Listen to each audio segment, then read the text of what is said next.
Hi, I'm Vinay Galloway with Brock Norton Insurance, and thank you for joining us for a very special installment of Insurance in an Instant. Today, we are going to be talking about the CMMC in your business. Now, we've gotten a lot of questions from our insureds, especially those doing DoD contracting, and it's a new certification, and a lot of people aren't really sure what to make out of it. So with that, we've asked an expert, a subject matter expert at that, to join us. Today, we have with us Keith Mayo, the CEO and president of Adaptive Insight. How are you doing Hello today, there. Keith? Doing great. How you doing there? I'm awesome. So tell us a little bit about yourself, Keith. Just quick and to the point. I'm President CEO of a small cybersecurity company that focuses on risk management as well as cyber resilience and just helping our clients overcome various hurdles when it comes to cybersecurity. Awesome.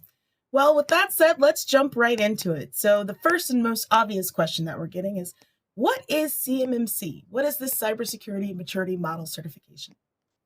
So CMMC is a semi-new requirement that's been put forth by the Department of Defense, and it's a new requirement that has all small businesses, mid-sized businesses, and large businesses that are doing business with that are working with the Department of Defense to meet certain requirements when it comes to cybersecurity. And I mentioned briefly that it's a semi-new initiative because it's building off of previous requirements to protect controlled and classified information as well as federal contracting information.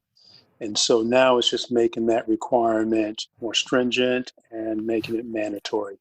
And that everyone has to be certified. It's no more self-certification. It's you have to be certified. And there's various levels that have to be met, and we'll talk more about that later on. And then also you can go on to the CMMC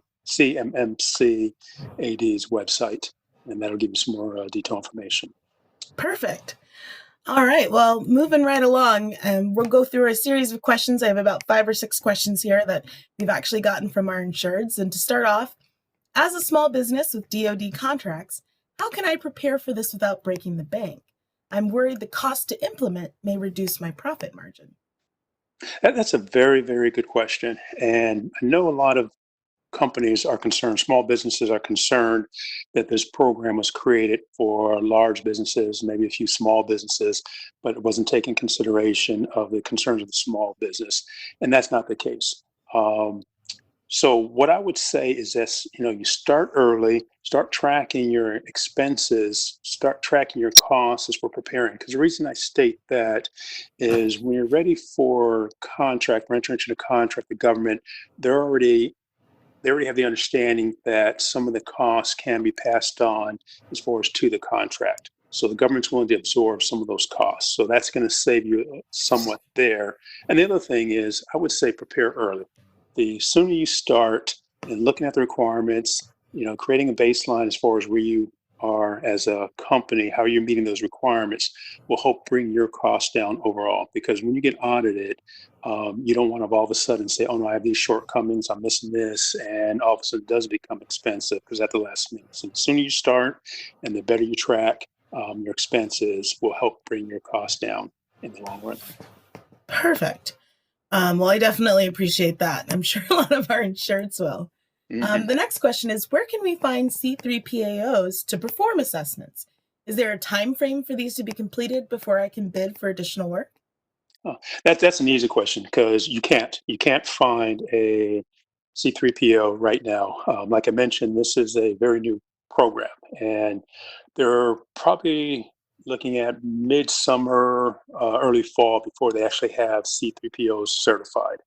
And so at that point, you'll see some additional information come out from the Department of Defense that says these companies you can, go with to become certified.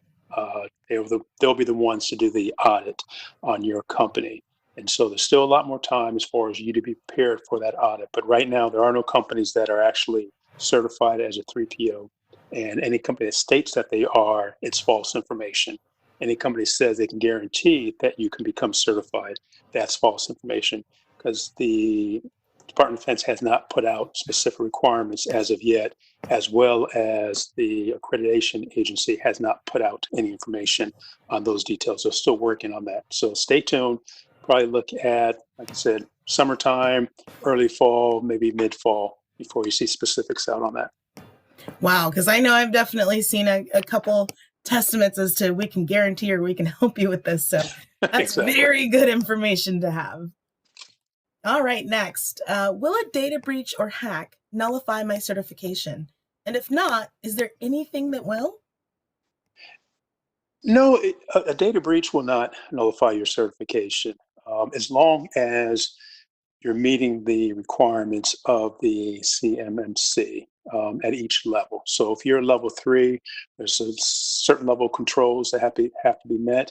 If you're meeting those, you'll be fine, even if you're level 2, level 1, because the Department of Defense understand there's no such thing as zero risk. So, a well-determined threat actor is going to be able to breach your system.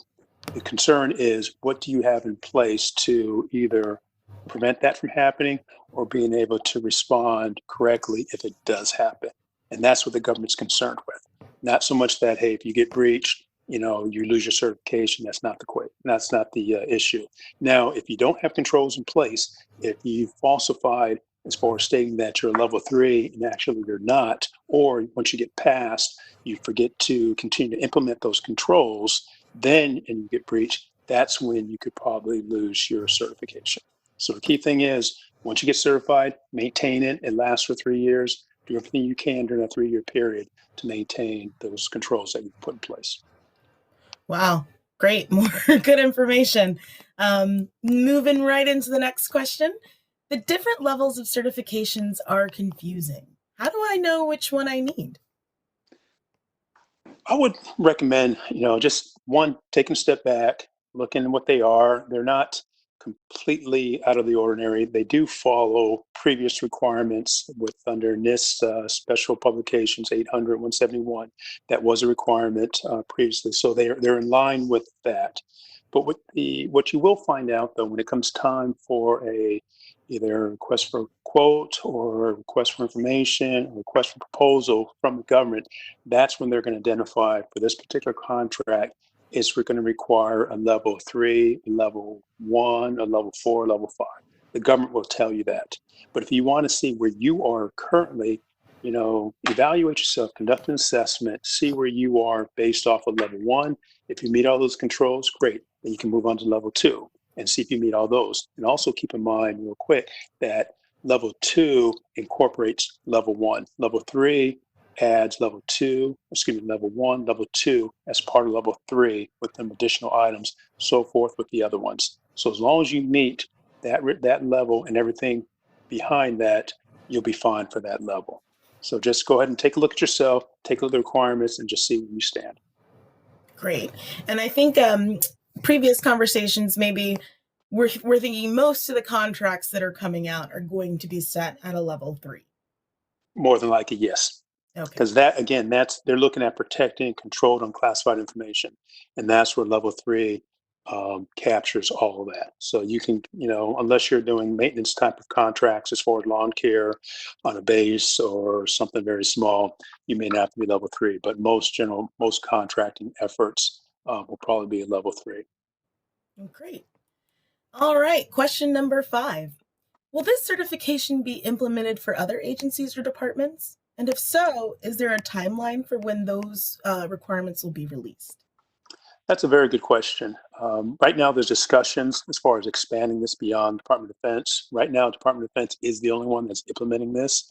I would guess that DHS and some of the other larger federal departments, federal agencies are kind of a wait and see, take a look at the success that Department of Defense has, and then they'll be willing to pick up based off of lessons learned. But I do know that DHS is looking at this in a wait and see. And there's also some of our allies from an international standpoint are looking at this as well. But right now, they want to see how successful the Department of Defense is as far as implementing this across the board, and the protections that are in place, and then also the cost, and then from there they can see it as far as implementing it. Nice. Well, I mean, it makes total sense that DHS would probably be next in line for this. So, all right. And last but certainly not least, what if my company is certified, but my subcontractor isn't? will they be allowed to perform the work that they bid? The answer is probably not. Again, what makes this different than previous requirements is that this is for all Department of Defense contractors. And so your subcontractor, they're going to be required to be certified as well. And if they have a subcontractor, they're going to require anyone that's doing Department of Defense work is going to have to be certified. Um, Now, also keep in mind, though, it doesn't mean your entire company has to be certified, just that portion of the company that's working with the Department of Defense. So if you have a company that has work that's commercial as well as Department of Defense or another federal entity, then just that Department of Defense portion has to be certified. But that's within you as a prime, as well as a sub, and so forth. But right now, take a look at it. Anyone that's doing Department of Defense has to be certified. Wow. Okay.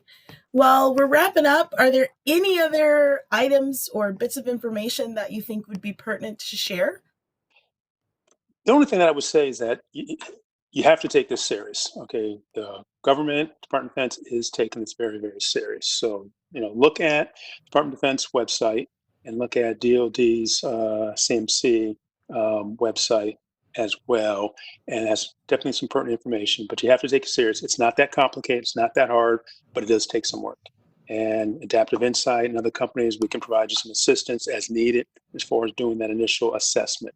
But the only thing I would recommend is if you want to work with Department of Defense, you do need to take this serious. And that's all I have for now. Great. Well, Keith, I can't thank you enough for joining us and shedding some light on this new certification. I know I appreciate it, and a lot of our insureds probably will as well. So tell us, Keith, if somebody does want to elicit the help of Adaptive Insight, where can they find you or how can they get a hold of you? Oh, the best way is just send me an email. I can reach at kmayo, it's Mayo, at adaptive-insight.com. And I'll be more than happy to assist you in any way possible. Help you to understand the requirements, see where your shortcomings are, and standing by to provide any assistance as needed. Awesome. Well, thank you again for joining us, Keith. If you have any questions about this or any of our other information that we will be providing on the website, you can reach out to me here at Vinay at brocknorton.com. Until next time, I'm Vinay Galloway, and thanks for joining us. Thank you. Take care.